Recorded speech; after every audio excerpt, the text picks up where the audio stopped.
이제 7시가 됐기 때문에 시작하도록 하겠습니다. 오늘 이 시간에는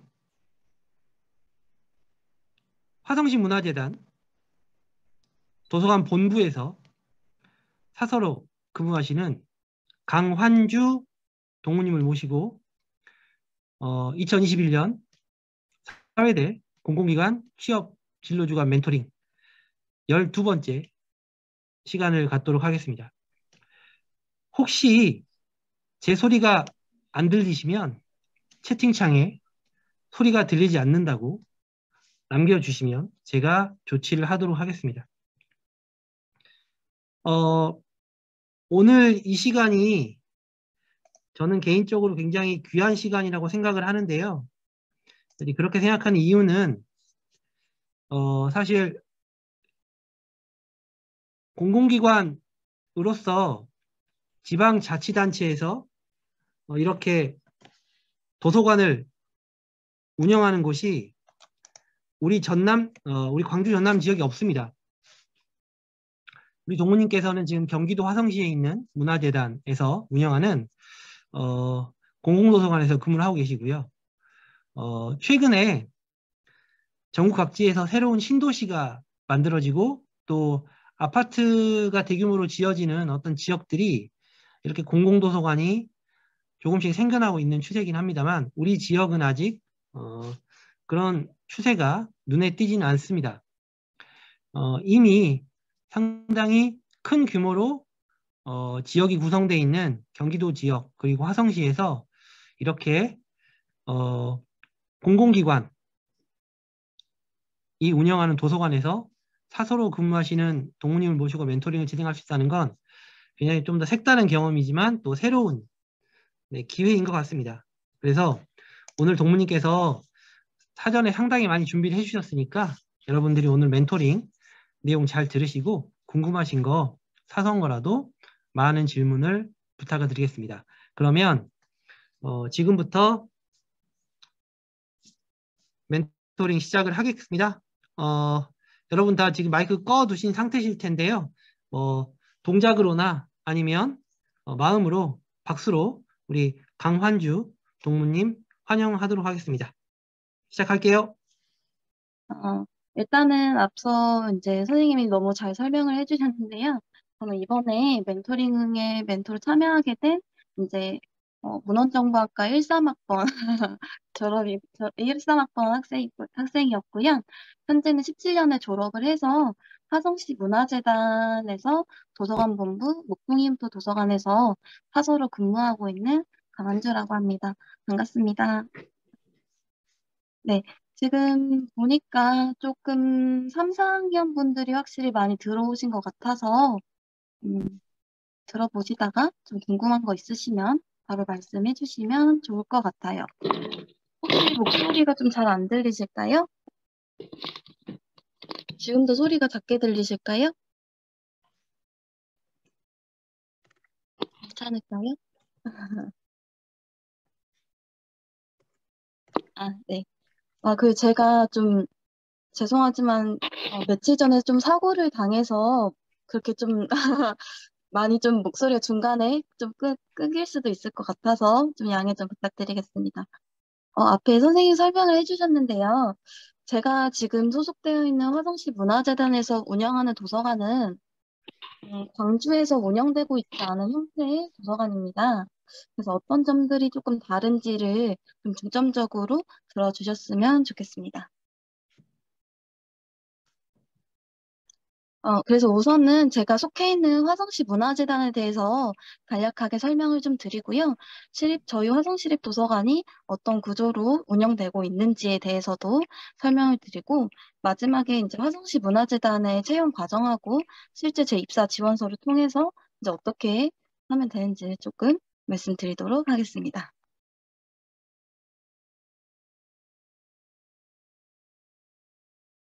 일단 저희 문화재단은 문화가 일상이 되는 플랫폼 화성시 문화재단이라는 슬로건 아래서 조금 움직이고 있고요. 화성시가 조금 특이한 구조는 서울에 비해서 1.4배 정도의 면적이 좀 더 크고요. 그리고 동서로 좀 넓게 시가 분포되어 있는데 조금 동서에 도농 격차가 조금 있는 편입니다. 그리고 이제 재정 자립도가 경기도 내 1위를 좀 하고 있어서 조금 예산 차원에서도 조금 다른 시보다는 좀 규모가 크게 진행되어 있는데요. 그런 조금 특성이 있다 정도 감안해 주시고 들어주시면 될 것 같아요. 그래서 저희 화성시 문화재단 같은 경우에는 이제 전문예술 영역과 생활예술 영역을 나눠가지고 이제 전문예술 부분에서는 전문화를 통한 전문예술가를 양성을 하고 일반 시민분들은 문화가 항상 일상이 될 수 있도록 일상생활 곳곳에서 문화를 느낄 수 있는 그런 것들을 이제 목표로 하고 있고요. 이 사이에서 매개 역량을 저희가 강화를 하는 것을 저희 목표로 가지고 있습니다. 저희 사업에 이제 중요한 사업을 말씀드릴 건데, 크게 5가지가 있고요. 이 사업을 조금 하기 위해서는 문화 공간이 많이 필요하다고 판단을 해서 문화 공간을 많이 좀 만들었는데요. 근데 대표적인 저희 동탄복합 문화센터와 저희 시립도서관, 미디어센터, 생활문화센터 등등이 있고요. 여기에서 이제 다양한 교육들을 진행을 하고 있습니다. 그리고 이 공간에서 벗어난 이제 공연 같은 것도 많이 공연을 하고 있고요. 이제 찾아가는 서비스를 통해서 다양한 곳으로 이제 공연팀을 파견을 해서 아니면 길거리에서 이제 운영을 하고 있습니다. 그리고 이제 뭐 아트스퀘어나 아트홀, 아트스페이스 등을 통해서 전시도 저희가 꾸준히 하고 있고요. 이런 외적인 거 말고도 내적 콘텐츠를 조금 향상시키기 위해서 지역 예술 활동 지원 사업 같은 것들도 운영하고 있고요. 이런 사업들을 이제 아카이빙을 해가지고 저희 재단만의 이제 데이터베이스를 구축을 하고 있습니다. 이 5가지 중에 제가 이제 핑크색으로 표시했던 부분은 저희 도서관이 참여를 하고 있는 부분입니다. 도서관이 참여하고 있는 부분이라고 하시니까 조금 의문점이 드실 거예요. 네, 저희 재단의 조직도를 통해서 조금 설명을 더 드릴게요. 저희 조직은 이제 크게 앞서 말했던 공연, 전시, 축제 이런 부분을 문화 파트를 담당하는 재단과 도서관 운영을 담당하는 도서관 파트로 크게 2군데가 나눠져 있다고 생각을 해주시면 될 것 같아요. 그래서 문화 파트는 예술문화본부, 시민문화본부, 예술지원센터 2개 본부, 1개 센터로 이루어져 있고요. 도서관 운영은 도서관 본부 아래 11개 팀이 있고 이 11개 팀이 한 팀의 한 도서관이 아니고 2~3개의 도서관들이 이제 같이 한 팀을 이루고 있어요. 그래서 총 1본부 11개 팀, 15개 도서관, 3개의 작은 도서관을 운영을 하고 있습니다. 저희 재단의 총 인원은 220명 정도가 되는데 이 중에 도서관 운영 인원만 총 116명이 되고요. 작년 10월 기준으로 저희 사서직 TO만 76명이에요. 그래서 220명을 두고 봤을 때도 결코 작은 숫자는 좀 아니고요. 뒤에 설명을 하겠지만 이 사서직이 많은 거에 대한 이점이 조금 있거든요. 그 부분은 이제 뒤에 설명을 드리도록 하고요. 저는 도서관본부 왕배 푸른숲 도서관의 목동이음도 도서관에서 근무를 하고 있습니다. 이제 저희 시립도서관에 대해서 좀 설명을 드릴 건데요. 저희 시립도서관은 이제 PPT 자료에 있다시피 조금, 그리고 아까 말씀드렸다시피 조금 굉장히 넓게 고르게 여기저기 분포되어 있는데요. 화성시는 1994년에 최초의 공공도서관이 이제 남양도서관을 개관을 했습니다. 문정과생이라고 생각을 이제 하지만 대부분 들으시는 분들이 문헌정보학과생이시겠지만 저희가 시 예산이 들어간, 그러니까 세금을 토대로 시 예산이 들어간 시립 도서관이 있고 이제 사립 도서관이 있는데 시립 도서관 중에서도 공공이랑 작은 도서관이 있고 이제 보통 사립에서도 공공과 작은 도서관이 있는데 이제 화성시의 경우에는 이제 시립으로 지어진 공공 도서관이지만 그 안에 움직이는 인원은 시립이 아닌, 그러니까 음, 시청에서 파견된 공무원이 아닌 민간인들이 운영을 하는 형태입니다. 그래서 시 예산으로 지어진 시립 공공도서관이지만 공무원이 파견된 직영 형태로 이루어진 게 아니고 다른 산하기관, 지방자치단체인 저희 화성시에 소속된 다른 산하기관의 민간 위탁을 해서 운영을 하고 있습니다. 근데 화성시의 경우에는 좀 특이하게 최초의 공공도서관이 94년에 개관한 직후에 화성시 도시공사로 위탁을 해가지고 운영이 되어 있었습니다. 그러다가 이제 도시공사와의 성격이 조금 맞지 않다라고 생각을 해서 2012년에 현재의 화성시 문화재단으로 위탁이 되었고요. 19년도에 돼서는 이제 남양도서관이 어, 이제 화성시 시청에서 직접적으로 본인들이 한번 운영을 해보겠다 해가지고 남양도서관은 시청 직영으로 다시 전환이 됐고요. 21년에는 일부 기관이 이제 다원이음도 도서관과 서현이음도 도서관이 화성시의 산하기관, 또 다른 산하기관인 화성시 인재육성재단으로 위탁되었습니다. 그래서 현재 총 화성시립 도서관은 총 25개로 이제 구성이 되어 있고요. 3개의 운영 주체로 나누어서 운영되고 있습니다. 화성시청 평생학습과가 이제 각각 공공도서관 1개와 작은도서관 4개를 운영하고 있고, 화성시 인재육성재단이 시립공공도서관 2개를 운영을 하고 있고요. 제가 속한 화성시 문화재단이 공공도서관 13개와 작은도서관 3개로 총 25개 중에 16개를 운영하고 있습니다. 그렇다면 이런 위탁 도서관이 좀 어떻게 운영되고 있을지 좀 궁금하실 거예요. 그래서 제가 조금 자료를 가져왔는데, 일단은 말씀드렸다시피 위수탁을 저희가 2년에 한 번씩 진행을 하고 있습니다. 그래서 저희는 12년 때 이제 화성시 문화재단으로 위탁이 됐고, 도시공사에서 화성시 문화재단으로 위탁이 됐고, 2년마다 한 번씩 진행을 하고 있고요. 저희가 하다 보니까 이제 연장 여부 심의로 주로 위수탁 과정이 이루어지고 있습니다.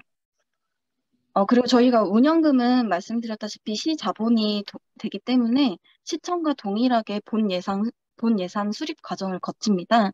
그래서 당해년도 7, 8월에 본 예산을 산정을 하고 10월, 12월 이 사이에 시의회에 이제 통과를 통해서 본 예산이 책정이 되고 있습니다. 근데 저희 도서관 같은 경우에는 이용자들로부터 돈을 받는 수익 기관이 아니기 때문에 비영리 기관이어서 재원 구분이 위탁금으로 정리가 되는데요. 저희 아까 말씀드렸던 문화 사업 파트를 담당하는 재단의 경우에는 뭐 전시 관람 비용이라든지 이제 공연 관람 비용 등이 발생하기 때문에 영리기관으로서 이제 출자금으로 정리가 돼서 운영된다는 점을 한번 말씀드리고요. 이제 문화 서비스를 시행을 할 때, 뭐 공연이나 여러 가지 프로그램들을 진행을 할 때, 이제 경기도 인재개발원의 지급 기준에 의거해서 이제 산출되고 있습니다. 그래서 제가 현재 속해 있는 목동 이음도 도서관의 경우에 22년 사업은 2억 8천 정도로 지금 예산이 잡혔어요. 그래서 화성시 도서관 치고 2억 8천이면 사실 그렇게 큰 규모는 아닌데요. 저희가 도서관만 운영되고 있는 단독 도서관이 아니고 한 건물, 복합화된 건물 중에 일부를 저희가 쓰고 있기 때문에 이제 시설 관리 비용이나 청사 관리 비용이 빠진 이제 순수 거의 운영 비용이라고 생각을 해주시면 될 것 같아요. 그래서 2억 8천 중에 저희는 이제 도서 구입을 하고 있는 도서관의 자료를 확충하는 장소 확충 부분에 1억 2천, 그리고 이제 문화 사업 파트 6천 정도를 저희가 하고 있습니다.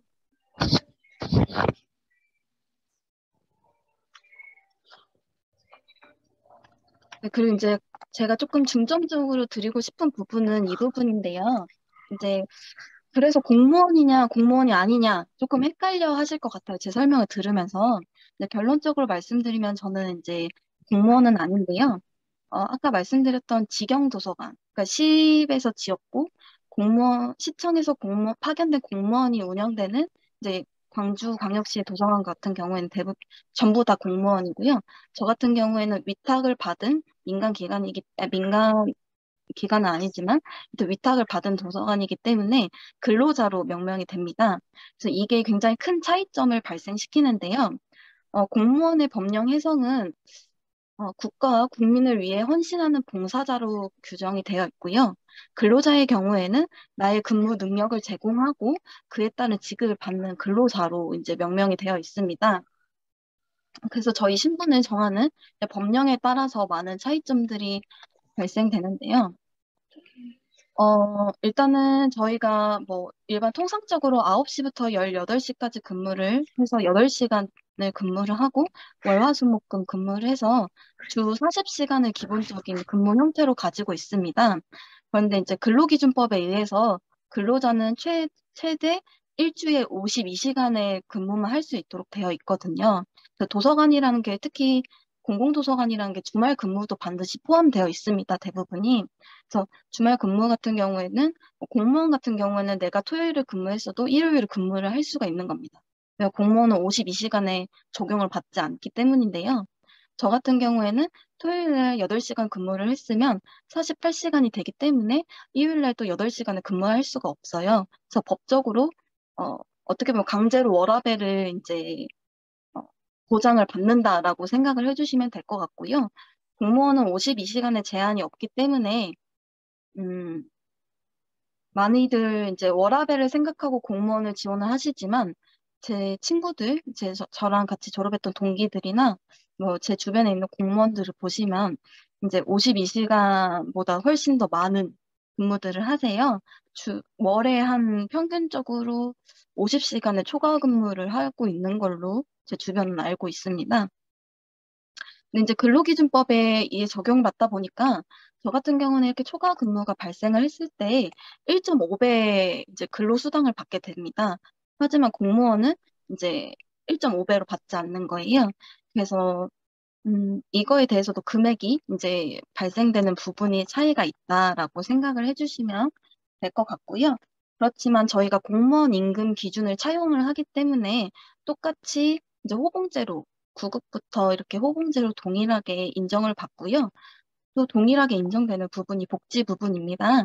그래서 공무원과 마찬가지로 출장 시 출장비가 따로 지급이 되고 육아휴직 대체, 진단병가, 질병휴직, 육아기 단축근로, 공가 이런 것들을 다 자유롭게 사용을 할 수 있습니다. 하지만 저희가 공무원은 아니기 때문에 연금은 발생하지 않는다는 점을 조금 기억을 해주시면 될 것 같고요. 그리고 저희가 공무원이 아니다 보니까, 조직 문화가 생각보다 조금 수평적입니다. 저희는 이제 또 명칭 자체도 그냥, 직급 막론하고 그냥 선생님, 이런 식으로 저희가 얘기를 하고 있고요. 회의 같은 경우 할 때도, 저희는 보다 더 아이디어를 내는 면이나 회의에 참여하는 것들도 조금 더 자유롭게 자유롭게 좀 운영이 되고 있는 편입니다. 어, 어디까지나 제가 공무원인 친구들과 비교를 해서 말씀드리는 부분이고요. 그리고 이제 또 하나 말씀드리고 싶었던 부분은, 음, 이제 다수직렬, 소수직렬 이런 부분인데요.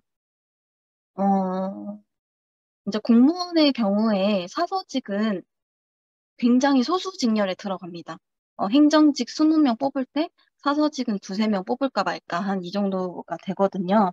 그래서 이런 경우에는 승진이 했을 때, 제 실제 친구들 이야기인데, 18년에 공무원으로 입사를 했는데, 같은 동기인 행정직들 20명은 전부 다 승진을 했는데, 사서직은 이제 티오가 적고 직렬이 적으니까 네, 승진이 안 되는 그런 경우가 대부분이었는데요. 아까 제가 조직 구성에 대해서 저희 화성시 문화재단 조직 구성에 대해서 말씀을 드렸을 때 220명 중에 도서관 인원 115명이고 그중 사서직이 75명이다, 76명이다 이렇게 말씀을 드렸어요. 그래서 저희가 반대로 화성시 문화재단에서는 행정직만큼의 다수 직렬에 포함이 됩니다. 그래가지고 저희는 조금 더 다수직렬의 혜택을 조금 보고 있다. 이게 좀 화성시 문화재단 도서관에 근무할 때 좀 가장 큰 이점이라고 생각이 돼요. 그래서 저희가 주체적으로 사업을 진행을 하고 예산에 있어서도 예산 집행을 해가는 부분에 있어서도 4분의 3 정도는 다 사서들이 집행을 하고 있거든요. 그만큼 사서의 영향력이 조금 많다. 그게 조금 더 사서의 역량을 키울 수 있는 부분이다라고 생각을 해주시면 좋을 것 같습니다. 그리고 제가 이제 화성시 문화재단에 입사해서 진행했던 업무들인데요. 저는 2017년에 졸업을 했고, 졸업한 그해 바로 이제 화성시 문화재단에 입사를 했고요. 임용 직후에 이제, 중서부권인 봉담도서관에 발령을 받았습니다.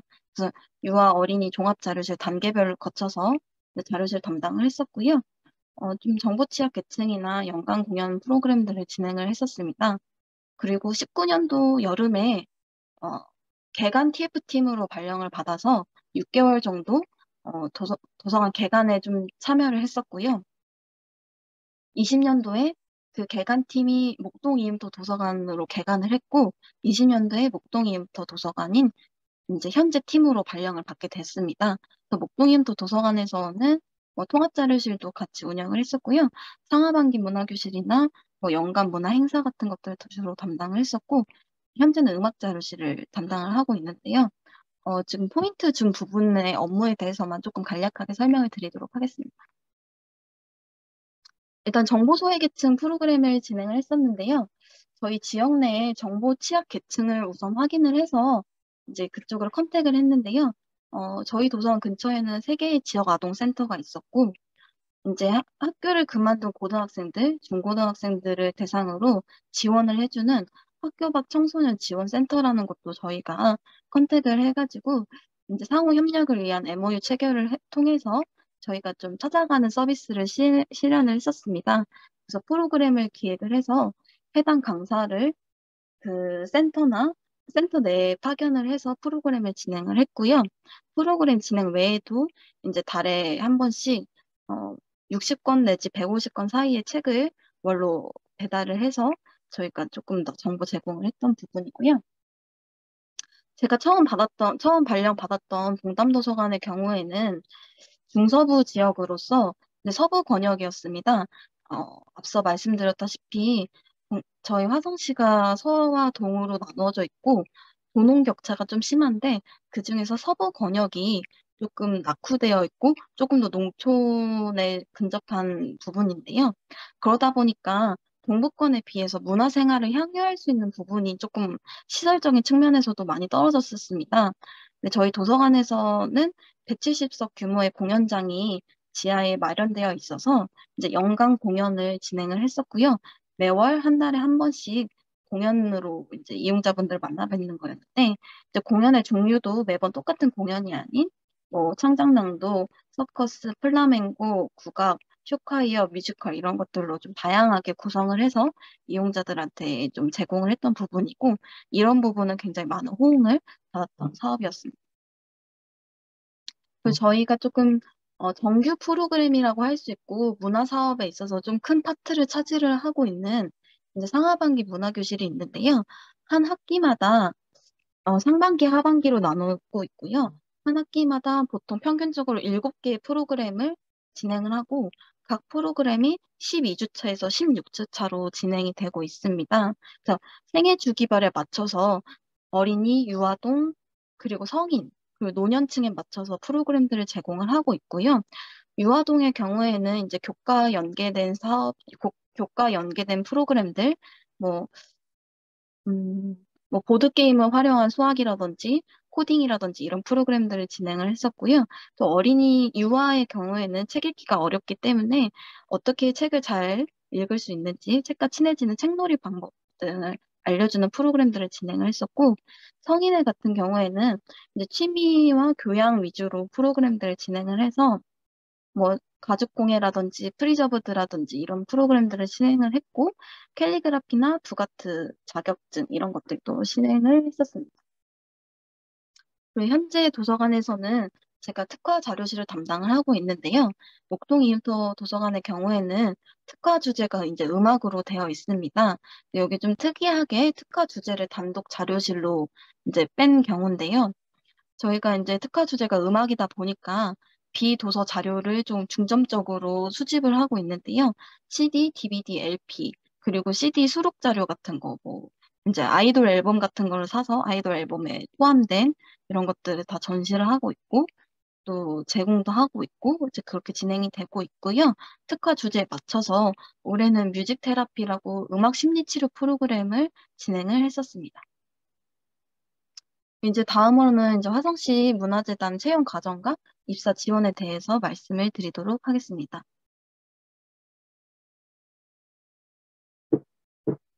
일단은 저희 화성시 문화재단은 같은 이제 공공기관은 현재 대부분 블라인드 채용으로 운영이 되고 있는데요. 블라인드 채용이란 건 이제 서류 심사 시 서류에 본인의 출신지, 출생 연도, 학교명 등의 본인을 드러내는 인적 사항들을 기재하지 않는 걸 원칙으로 하고 있고요.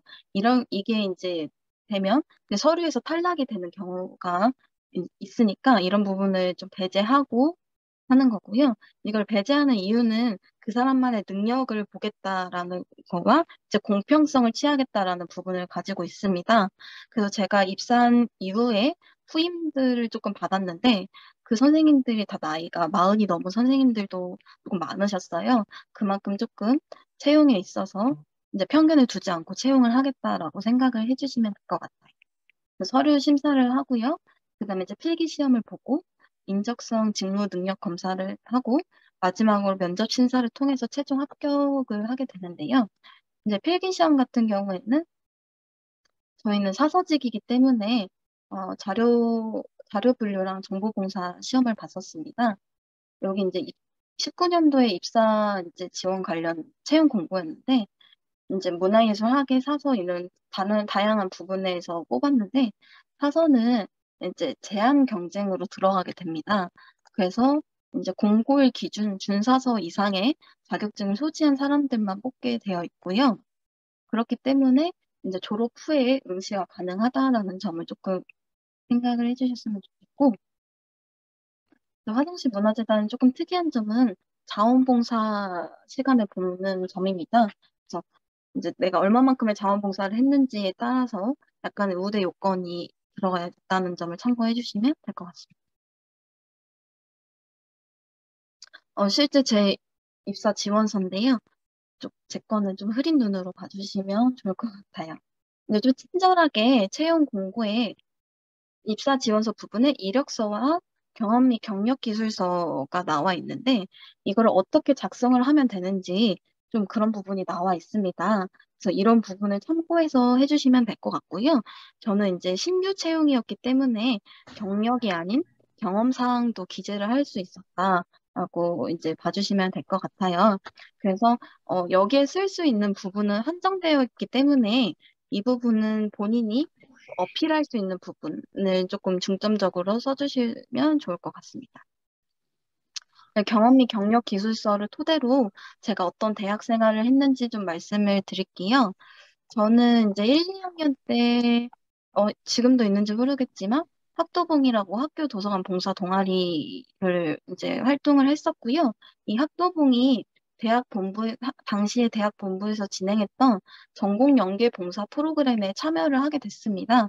그래서 저는 동아리 활동을 하면서 이제 봉사 시간을 받게 된 그런 케이스였고, 저는 이제 이걸로 누적 100시간이 지나서 이제 우대 요건을 달성을 했었고요. 이 프로그램을 통해서 저는 작은 도서관 개관에 참여를 하게 됐습니다. 그래서 이제 작은 도서관의 개관에 필요했던 도서관 환경 구축을 하는데 조금 일조를 했고요. 그리고 이제 도서가 마크나 이런 것들이 전산화되지 않은 상태에서 그냥 들어왔기 때문에 전산화 작업에 참여를 했었습니다. 그리고 이제 3학년 때는 정준민 교수님 밑에서 이제 연구 보조를 했었고요. 당시 연구 주제가 독립출판물이었습니다.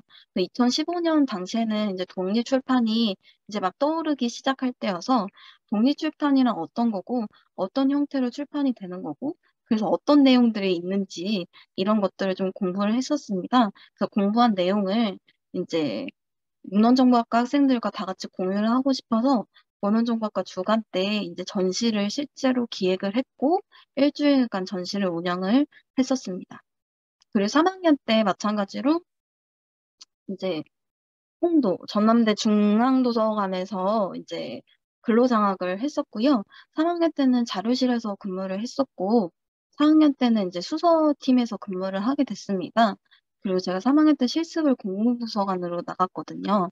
그래서 제가 의도치 않게 작은 도서관, 공공도서관, 대학도서관을 모두 다 경험을 했고, 또 수서팀에서는 이제 제가 유일한 문헌정보학과 학생이었기 때문에 당시 사서 선생님이 저에게 조금 다양한 것들을 경험해 볼 수 있도록 도와주셨어요. 그래서 그때 대학 도서관 프로그램도 좀 다뤄봤는데 제가 세 개의 관종의 도서관의 경험이 있었고 세 개의 도서관 프로그램을 다 각각 다룰 수 있었기 때문에 이런 점들을 조금 어필을 해가지고 조금 작성을 했었습니다.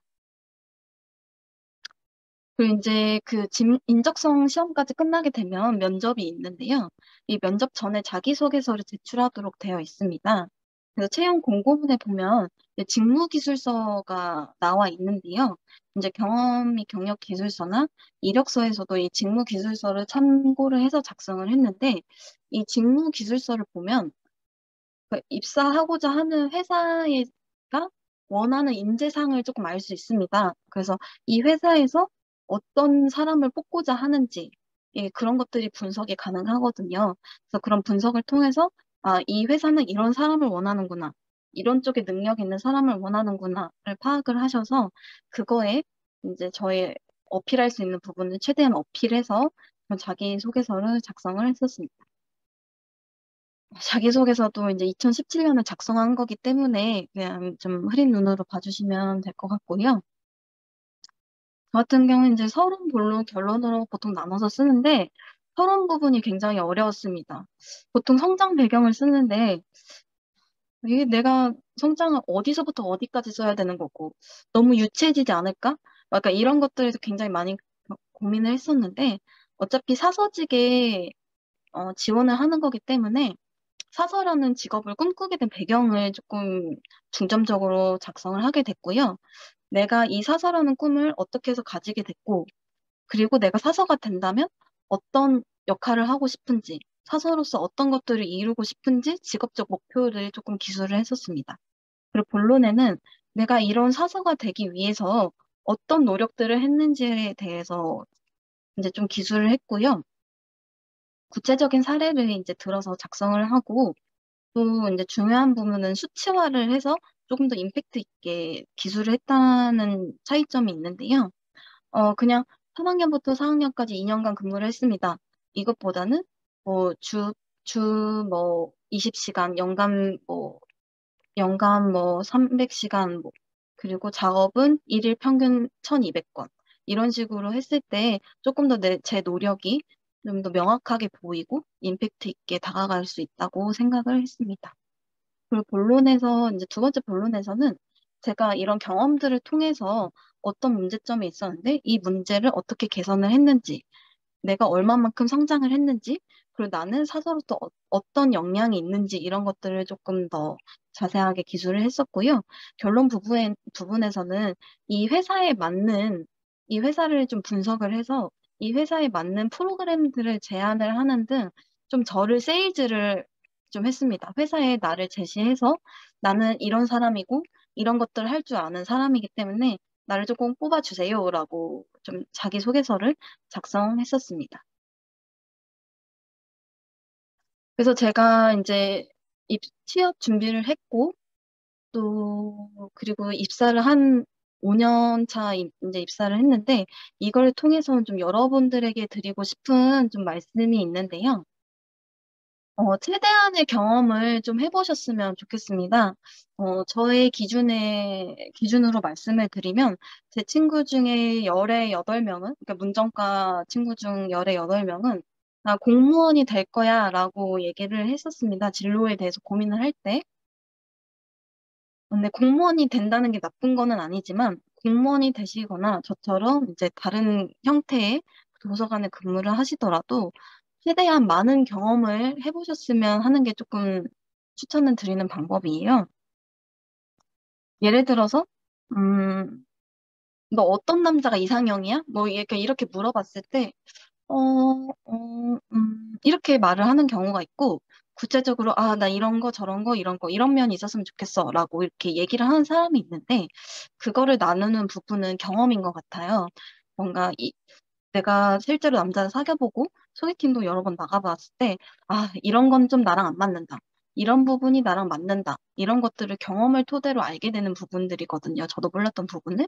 그래서 경험을 해봤을 때 해봐야지만 내가 어떤 능력이 있고 어떤 부분을 내가 발전시키면 되는 거고 어떤 부분이 내가 흥미를 느끼고 이런 부분들을 조금 알 수 있기 때문에 최대한의 대학 프로그램이라든지 과 내 프로그램들을 이제 도전을 해서 해보셨으면 좋겠어요. 저는 이제 문정과에서 이제 과 사무실에서 연계를 해주셔가지고 중간중간 뭐 장소 점검 아르바이트도 나가보고 이런 식으로 나가보기도 했고 현재 광주 도서관에서 이제 독서지도 프로그램을 하는데 여기에 이제 도우미가 필요하다 하면 이제 그렇게 나가기도 하고 했었거든요.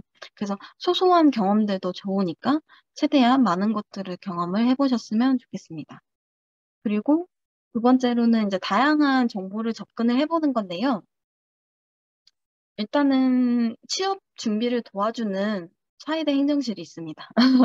그래서 좀 행정실 문을 두드리기가 무섭지만 문을 두드려서 본인이 얻을 수 있는 정보를 최대한 얻으셨으면 좋겠어요.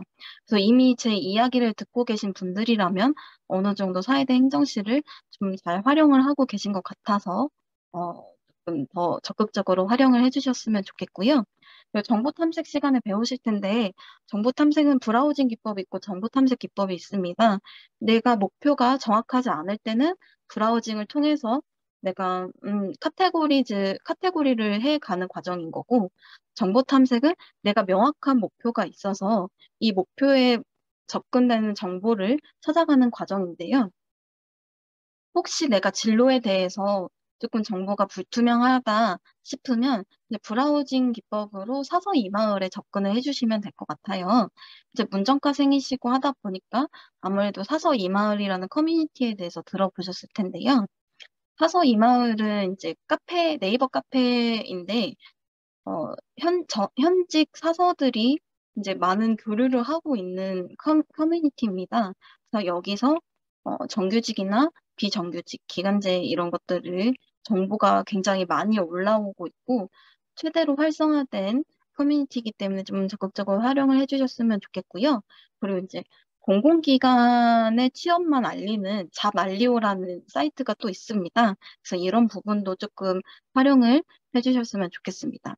그리고 이제 정보 탐색 쪽으로 보시면 관심 기간이 있다면, 관심 기간 또는 관심 지역이 있다면 그런 부분에 주기적으로 들어가 보시는 걸 좀 추천드리는데요. 사서 이마을이나 잡알리오에도 올라오지 않는 경우가 있기 때문에 좀 말씀을 드리는 거고요. 저 같은 경우에는 이제 나주에 있는 한국컨텐츠진흥원의 자료실에서 그 근무를 좀 하고 싶었는데 제가 졸업할 당시에는 조금 티오가 없어서 가지를 못했습니다. 지원을 못 해봤습니다. 근데 이제 그런 거는 사서 이마을이나 자발리우에는 당시에 올라오지 않았었거든요. 그래서 제가 관심 기간이나 지역이 명확하게 있다면 해당 사이트에 들어가 보셔서 RSS 서비스를 신청을 해보신다든지 아니면 음, 이제 주기를 정해놓고 일주일에 한 번씩이라도 이제 들어가 보시는 거를 좀 추천드리고 있습니다. 그리고 마지막으로는 개인 역량을 강화시키는 방법인데요. 아무래도 공공 부분의 서비스를 실현을 하고 있기 때문에 이용자분들과 민원인들과의 이제 의사소통 능력이 중요해서 커뮤니케이션이 조금 좋고, 그리고 이제 서비스 마인드. 그러니까 정보를 필요로 하는 이용자들에게 다가갈 수 있고, 내가 할 수 있고, 내가 알 수 있는 선에서 최대한의 정보를 제공해준다. 이런 서비스 마인드를 조금 가지셨으면 좋겠고요. 현직에 일을 하다 보니까 느끼는 부분은 자료 분류보다는 정보봉사 계통의 부분이 조금 더 많이 도움이 된다라고 말씀을 좀 드리고 싶어요. 그리고 이런 내적인 스펙 말고도 이제 외적인 스펙으로는 컴퓨터 활용 능력을 좀 반드시 따셨으면 좋겠다라고 생각을 해요. 제가 아무래도 행정 부분에 대해서 업무를 하는 부분도 많기 때문에 컴퓨터 활용 능력이 좀 있으면 보다 수월하게 업무를 하실 수 있을 것 같고요. 공무원 채용 과정에 들어가진 않지만 저같이 이제 공공기관의 공기업이나 공공기관에 취업하시는 분들은 이제 직무적성 검사가 이제 반드시 한 단계 들어가는데 이 부분을 공부하지 않고 들어가면 굉장히 좀 당황스럽습니다. 그래서 기회가 되신다면 이런 부분도 한번 꼭 접근을 해보셨으면 좋겠고 내가 지금 취업 준비 기간이다. 곧 취업 준비를 해야 된다. 이런 분들이라면 이거 감을 잃지 않게 주기적으로 조금 해보셨으면 좋겠습니다. 그래서 제가 준비한 내용은 여기까지이고, 혹시 저에게 질문을 하실 게 있다면 조금 자유롭게 질문을 해주셨으면 좋겠습니다.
혹시 이야기 들으시면서 이해가 안 되는 부분이 있으셨을까요?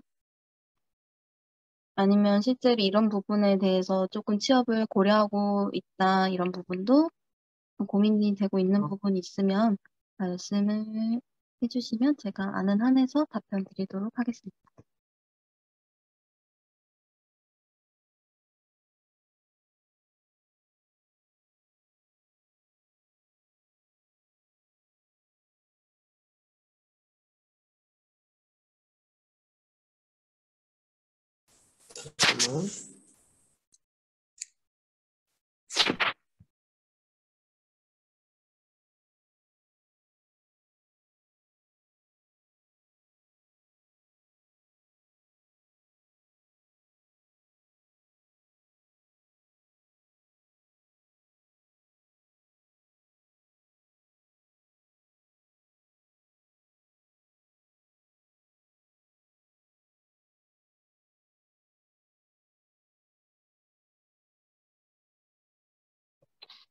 질문 없으실까요?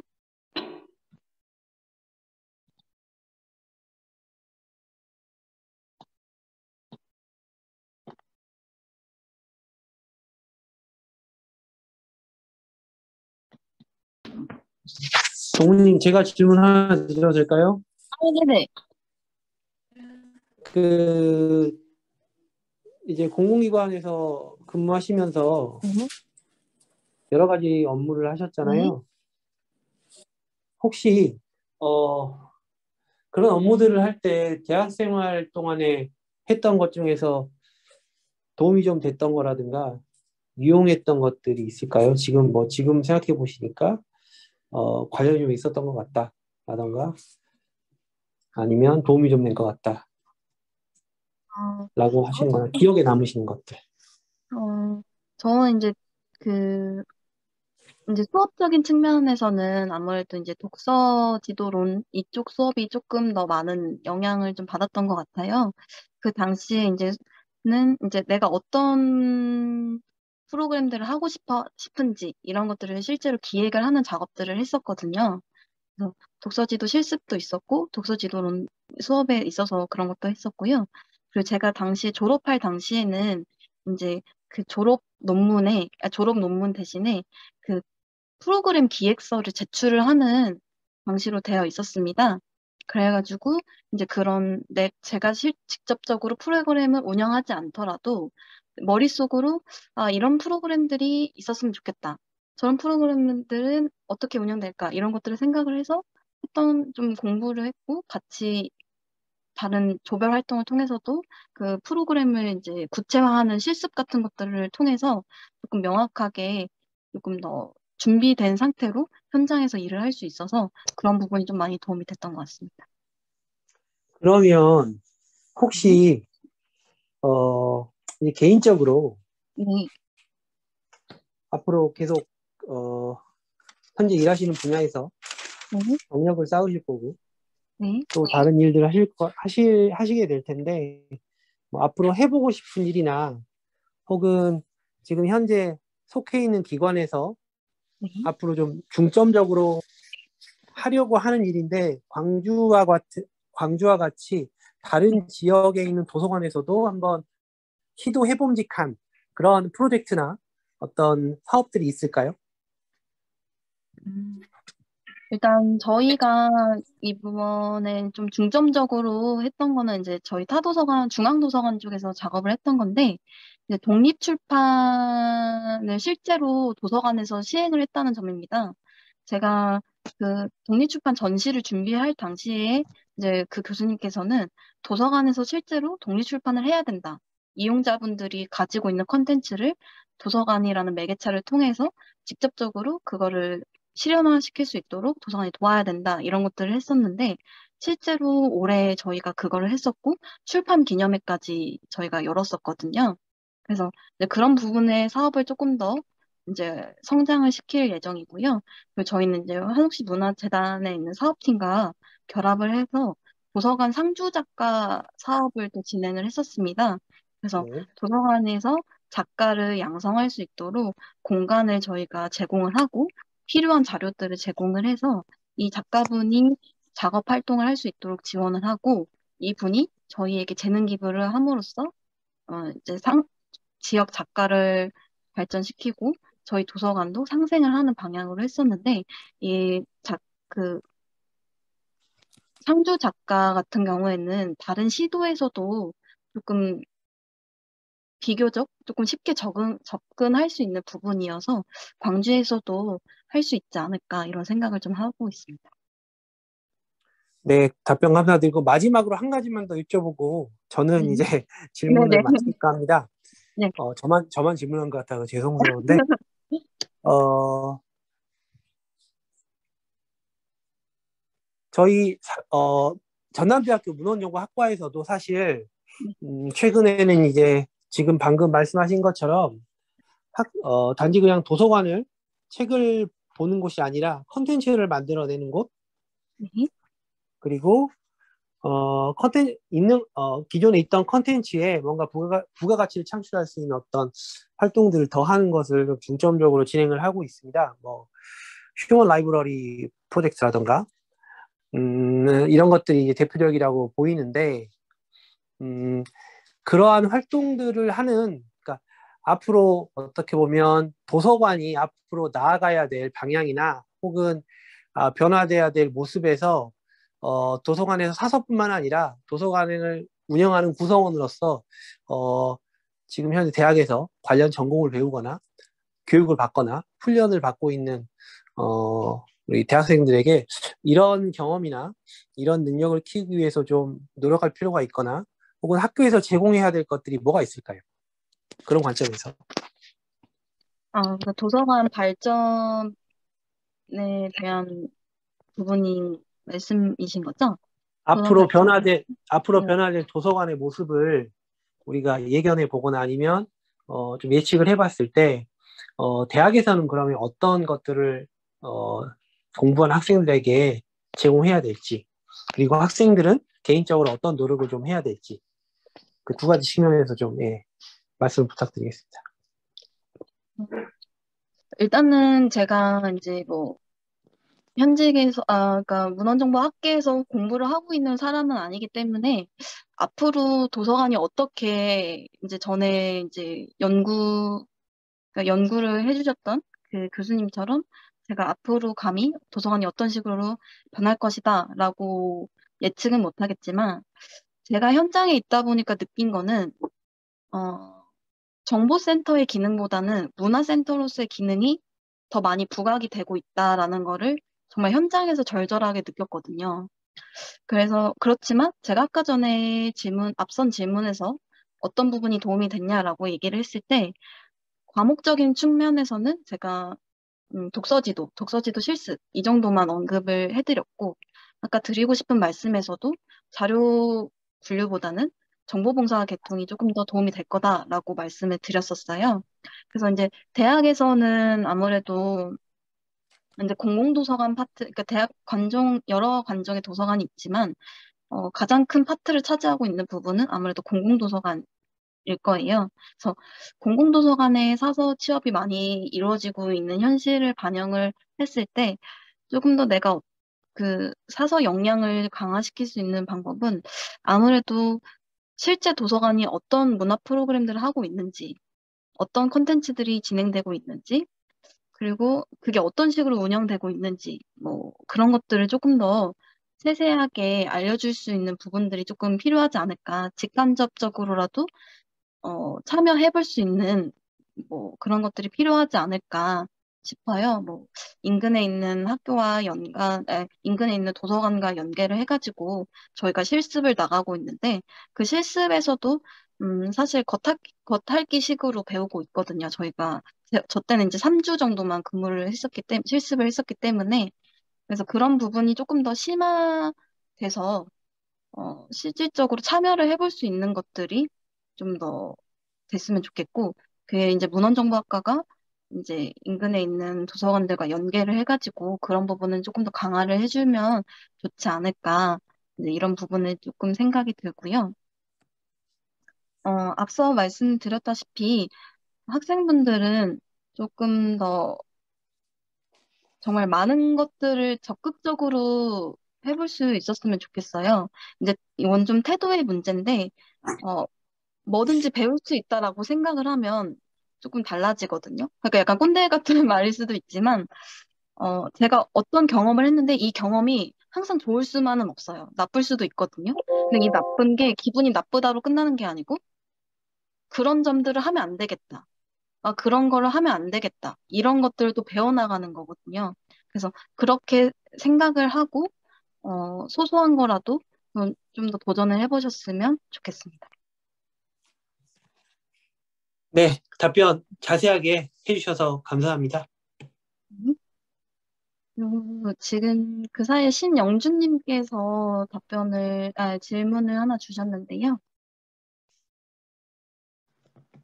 공무원 시험보다 이제 공공기관 쪽으로 입사 지원을 한 이유가 궁금하다고 해주셨어요. 음, 저는 일단 그 공무원 시험에 1년에 한 번인데 그 공무원 시험에 모든 걸 거는 게 조금 아깝다고 생각을 했어요. 4년 공부를 했고, 4년 동안 여러 가지 경험을 했고, 많은 것들을 배웠는데, 4년을 지나서, 왜냐면 이제 저희는 제한 경쟁이기 때문에 사서 자격증이 있어야지만 이제 그때는 취업을 할 수 있는 거잖아요.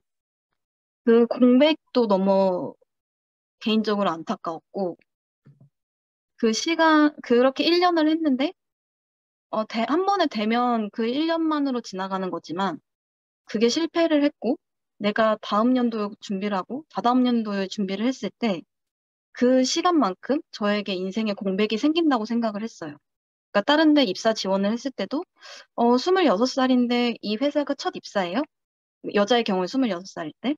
그랬을 때 제가 이거를 얘기할 수 있는 시간이 없는 거예요. 그냥 전 공부만 했어요. 이렇게 하는 게. 그래서 제가 공무원 시험 준비를 아예 안 하진 않았어요. 공무원 시험을 했고, 제가 시험을 봤을 때는 좀 특이하게 6월에 시험이 있었고, 그해 12월에 시험이 한 번 더 있었거든요. 근데 6월 시험에서 제가 한 문제 차이로 떨어졌었는데, 그거 멘탈을 좀 극복하기가 조금 어려웠어요. 그래서 차라리 그 공부가 좀 손에 잡히지가 않더라고요. 그래서, 이렇게 뭔가 허송세월을 보내는 게 아까워서, 다른 데를 차라리 써보자. 이렇게 해가지고, 그 사서이말이라든지 자발리오 이런 걸 통해가지고, 현재 이런 데를 뽑고 있구나. 이렇게 해서 그냥 무작위로 넣었던 것 같아요. 현재 그 시간에 맞는 거. 이제 그때는 전주대학교하고 화성시 문화재단, 그 부천에 있는 부천문화재단이었나? 이렇게 뽑았었거든요. 그래가지고 그 셋 중에 이제 두 군데를 그 겹치지 않는, 그 공고 일자가 겹치지 않는 두 군데를 지원을 했던 부분이었고요. 어, 그래서 답변을 드리자면, 일단은 공무원이나 공공기관으로 공공기관만을 확실히 두고 하진 않았어요. 공무원이랑 공공기관 둘 다 시간이 되는 대로, 내 여백이 최대한 생기지 않는 대로 이제 지원을 하게 됐던 거예요. 되는 것 같아요. 그러다가 이제 공공기관 쪽이 조금 더 빨리 합격이 돼서 공공기관으로 근무를 하게 됐는데 공무원도 어차피 공공기관, 동일한 공공기관이기 때문에 속성은 같다고 생각을 해주시면 될 것 같아요. 그 현실적인 이유로 이제 인생의 공백이 생기는 걸 원치 않아서 입사를 했다고 생각을 해주시면 될 것 같습니다.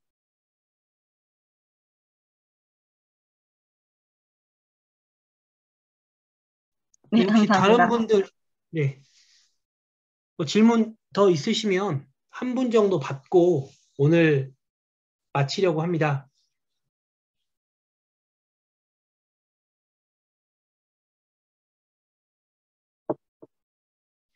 네, 질문이 더 이상 없는 것 같아서 네, 그러면 오늘 늦은 시간이지만 참여해주신 우리 학생분들께 가장 먼저 감사드리겠고요. 그리고 늦은 시간임에도 불구하고 또 며칠 전에 좀 큰일 겪으셨는데도 불구하고 준비된 날짜에 이렇게 어렵게 준비해서 오늘 귀한 시간 내주신 우리 강완주 동무님께 이번에는 뭐 소리 내서 박수를 치셔도 될 것 같습니다. 음소거를 키시고 소리 내서 박수를 치셔도 될 것 같고요.